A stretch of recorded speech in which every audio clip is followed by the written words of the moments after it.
ഇന്നും ഒരു lunch video ആയിട്ടാണ് വന്നിട്ടുള്ളത്. ഇന്ന് ഫിഷ് കറിയാണ് ഉണ്ടാക്കുന്നത്. ഫിഷ് കറിയൊക്കെ നമ്മൾ ഉണ്ടാക്കുമ്പോൾ കൂടെ വേറെ 2 കറികളൊക്കെ വേണ്ടി വരില്ലേ? അപ്പോൾ ഞാനിതേപോലെ കറികൾ കൂടുതൽ എണ്ണം ഉണ്ടാക്കുമ്പോൾ അത് 2 ദിവസത്തിനുള്ള കറിയും കൂടി ഉണ്ടാക്കണത്.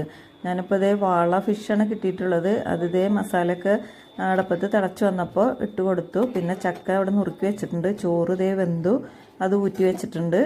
അപ്പോൾ വേഗം പണികൾ നോക്കിക്കൊണ്ടിരിക്കുകയാണ്. അപ്പോൾ ചക്കലശ്ശേരി ചോറ് വെച്ച കുക്കറിലാണ് എലശ്ശേരിക്കുള്ള ചക്ക ഇട്ട് കൊടുത്തിട്ട് ഉപ്പും മഞ്ഞൾപ്പൊടിയും ഇട്ട് കൊടുത്ത് കുറച്ച് വെള്ളം ഒഴിച്ചിട്ട് ഒന്ന് വേവിച്ചതിന് ശേഷം നാളികേരം, ഉള്ളി, ജീരകം ഇതെല്ലാം കൂടി അരച്ചിട്ട് അതിലോട്ട് ഒഴിച്ചു കൊടുത്ത് തിളപ്പിച്ചതിന് ശേഷം കടുക് വറുത്ത് കൊടുക്കുക. പിന്നെ നമ്മുടെ ഫിഷ് കറിയിലോട്ട് ഉള്ളി കാച്ചി കൊടുക്കുക. പയറും കാച്ചെടുത്തിട്ടുണ്ട്. അപ്പോൾ അങ്ങനെ ലഞ്ച് കഴിക്കാറായി. അങ്ങനെ എൻ്റെ ഇഷ്ടപ്പെട്ട കറിയാണ് കേട്ടോ ചക്കലശ്ശേരി. അപ്പോൾ അതും കൂട്ടി ഞാൻ ആസ്വദിച്ച് ഫുഡ് കഴിക്കുകയാണ്. എല്ലാവർക്കും ടാറ്റ ബൈ ബൈ.